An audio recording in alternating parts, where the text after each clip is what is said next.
What's up, y'all? RBA Street Interviews back with another one. Now, today, we got my man, D. Bonds. Yes, sir. This man right here, he does it all. Direct, act, edit, do reviews on firearms. Yes, sir. Ammo, garden, does a lot. My man D Bond, man, how you doing today, What's dog? up, dude? Doing all right, man. Can't complain. Right. So, first question I want to ask: where you from? Jersey, man. Jersey. Jersey. Big Jersey. What part of Jersey you from? Brick City. Brick City. Grew up in Brick City, but more in East Orange. You feel what I'm saying? So you know, mainly East Orange. So, with you being from East Orange, what schools did you attend?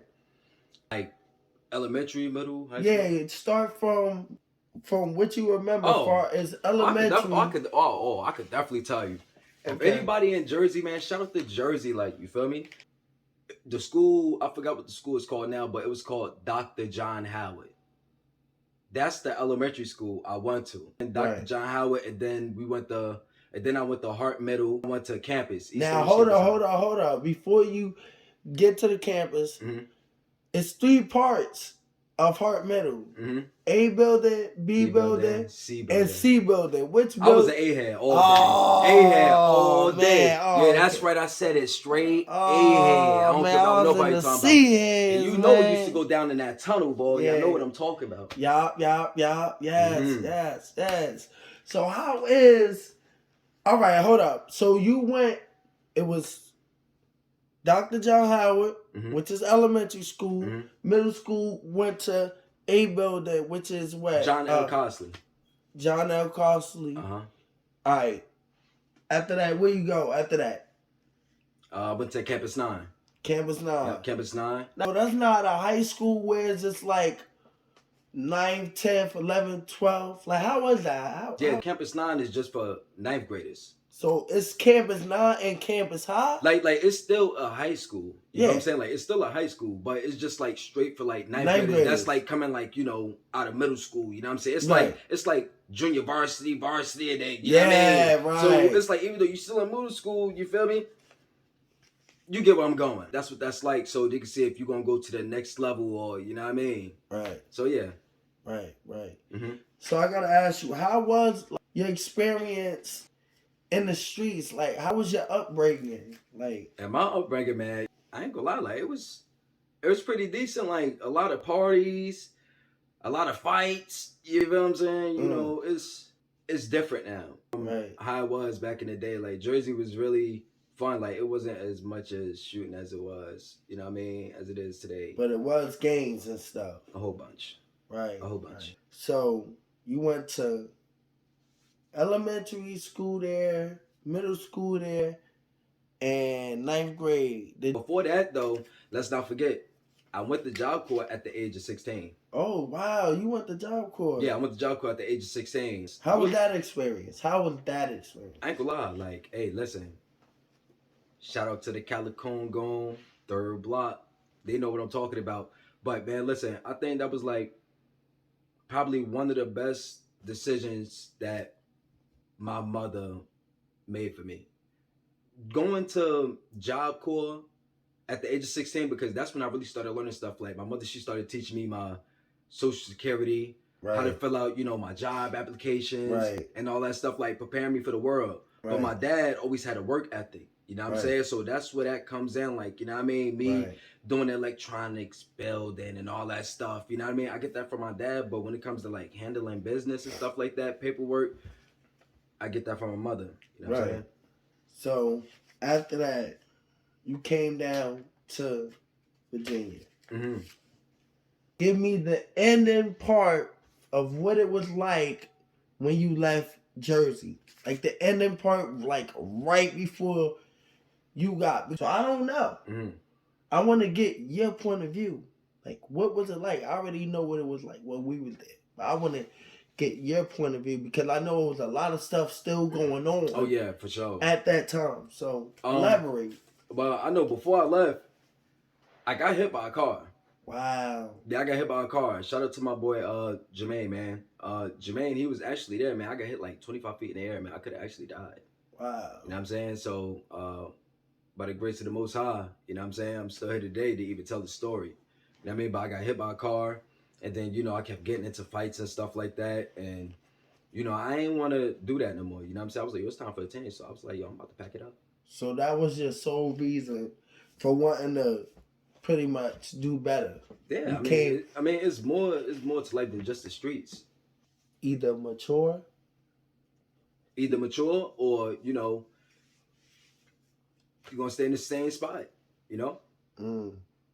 Right. So what's the difference between Jersey and the food, the stores, the time everything closed down? It's more laid back, it's more slower. Those are like the main things. Right. Mm-hmm. So I gotta say, what are like your upcoming projects that you want people to know? Well, as y'all know, I'm doing the life of Smokey. Right. Like a lot of people ask me, like, you know, like how Smokey came about. Like, yeah, I want to know. I meant to actually ask you. I know you doing the life of Smokey, but is anything other than that inspired you to do it? Well, what inspired me to do it was for my best friend. Rest in peace, my best friend, aka Deuce, aka Tutu. Now, a lot of people don't know. Before I even knew what the PJ was, before I even knew what Don't Be a Menace was. Now, don't get me wrong. I seen the PJs. I seen Don't Be a Menace like as I got older. Like, you know what I'm saying? Not like when it first came out, but long and around. But I never knew that they was making those faces. My best friend was making those faces. Right.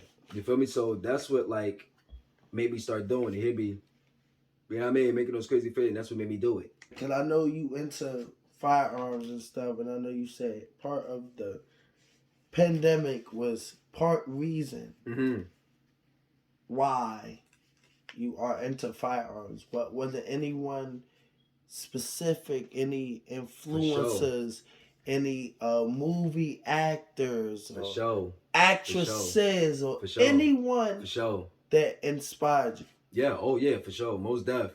The first person when I got into firearms, before I even bought my first firearm, was T Electric. Shout out to T Electric, man. Listen, T Electric was for real, like one of my biggest inspirations. You know what I'm saying? When it came to like home self-defense and shit like that. You know what I'm saying? You know, protecting your family and telling you what's righteous, good versus evil, bad, home invasions. He give you scenarios, you know, he's a 2A advocate. Like, I mean, the dude's pretty sharp, man. He's definitely one of my biggest inspirations. Right. Definitely one of them. Got any kids? 3. 2 girls, 1 boy. Ages? Disclosure. Understandable. Understandable. I hope to do more interviews and, you know, help people. Help people. Like you help people. Like I know, you know how you inspired by someone else is inspired by you. Yeah, but see, the thing is, like, you know, people gotta understand something. It comes with a lot of discipline. You know what I'm saying?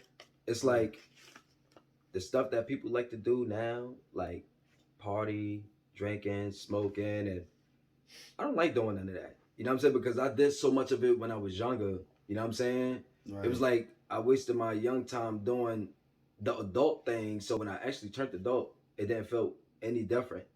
You know what I'm saying? So I feel like that's why I adjust more to life the way I do because of that. You know what I mean? And then on top of that, moving somewhere that's different, fresh, and getting to know different things, you know, you start figuring out yourself. Because sometimes when you're in the same place, you're not going to figure out yourself. You actually got to move out. Even though you still might be in the hood in a different way, it might not be as bad as that hood, but it's somewhere different. Right. You know what I'm saying? You starting fresh. So, you know, that's how I look at that, bro. You know? Like when you drop your skits, like what be the messages in your skits? Pay attention. Mm. Just pay attention. That's all you got to do is pay attention. See, some people will be like, "Oh, it's corny, it's right." It's the beginning. This is a new era. We step into something new. You know what I'm saying? This is a new algorithm. You know what I mean? Something that I always wanted to do. But just give me a little time. I'm thinking as I go. I'm not dropping as much videos fast with Smokey because this is something that I really want to perfect. So this is something that I don't want to mess up. You know what I mean? But a lot of people rocking with it, and I appreciate y'all for actually rocking with it. Shout out to y'all. But it takes time. You know what I'm saying? So when people do skits, like, you know, good stuff or they got something going on, it's not gonna come out as fast because they need to perfect that craft. So I completely understand jumping in something new. Right. See, it's a difference between being on camera and off camera. Because I don't like being in front of the camera. But some of the things I do, I have to be in front of the camera. And I have a story to tell. Right. Well, yeah, what's the story to tell? Well, the life of Smokey is a guy. Smokey been through a lot, like far as like family, life. He's just trying to figure out the world still. You know what I mean? Like throughout all the knowledge and things that he gained throughout the years of him living, it's impeccable when you see it. When you really pay attention to the messages that's really being said. If you just sit and pay attention, that's what I tell people. It's not all about the funny jokes all the time. Sometimes real life shit happens too. Right. You know what I'm saying? Just like everything is not peachy and creamy. So you got to give him the good and the bad. See, once again, behind Smokey is a true lady. He's been hurt. He lost people. You know, things happened to him that shouldn't have happened. He had good times, bad times. So I mean, he just in a situation right now where, you know, he's trying to get himself together. He's there, but he's not all the way there. Because all your skits has an important message, and I do believe that people have to pay attention. See, the thing is, I try to be opposite. But see, the thing is, people, like I tell everybody, it's good to think a different way.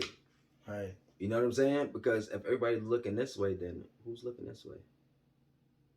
It so you always like to be the guy to be opposite. Yeah, opposite. Much. Everything is opposite to me. You know what I'm saying? Like some people might not think so, but when you think about a situation, what is good?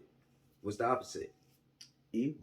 Exactly. You know what I'm saying? So it's like, you know, I can't really see. I'm not really much of an explainer. I'm just really much of a shower. I don't know. I really can't explain it. Oh, I understand, but yo, your catalog of videos is impeccable. I'm trying to actually build my. Oh, you definitely gonna get there. The interviews I do, like I say, you don't necessarily have to be homeless. You don't have, you know, my interviews is for anybody that's willing to do an interview. Now, everybody has a story. Everybody's story not gonna be the same. So it's up to the person. I enjoy doing interviews because it gives you a real insight of the person's mind and where they actually want to go. Right. Because not everybody that's being interviewed is doing bad. Right. Like, you know. I mean, don't get me wrong. Like, I understand completely. I mean, some people just get in bad situations. Right. Some things just happen, bro. You know what I'm saying? And it's crazy how people would judge somebody and don't know the background story of that person. Right. I believe that's pretty sad. Very. It's pretty sad. You know, that's like I feel bad sometimes when people just walk past people and some of them might actually need help. You know what I'm saying? I remember, like I said, once upon a time, I had all my stuff at the bus stop at 2 or 3 in the morning. You know what I'm saying? A guy could have hurt me. He could have robbed me for all my equipment. I asked him for a cigarette, you know. He gave it to me and he gave me bus fare. You know what I mean? So I didn't know what to say after that, man. I was just blessed to go where I was going. You know what I mean? I'm happy you made it out them situations, man. Oh man, I know. Listen, I know where you came from. Oh yeah. I know where you come from. Listen, man. It's times where I could have really fell into depression, bro. Like, it takes a strong person with a strong mind to deal with the stuff that I've been through, currently going through, You know what I'm saying? Right. A lot of people would have been fold, bro. Right. You know what I mean? But you just gotta take it a day at a time, like. Right, as you should. I feel like that's the thing. People don't take their time to do stuff. We just like people are so in a rush, you know. I feel like this, man. The things that we actually grew up doing, bro. Even when we was little, you know, coming up as a little kid, bro. We ain't never want to go out here and hurt nobody. Yeah, no. Go out here to make some change. You feel me? We went to these grocery stores that actually help people, bro. And you was the one that actually started that. Right. You know what I'm saying? Right. Like you actually started that because when we was little, like I said,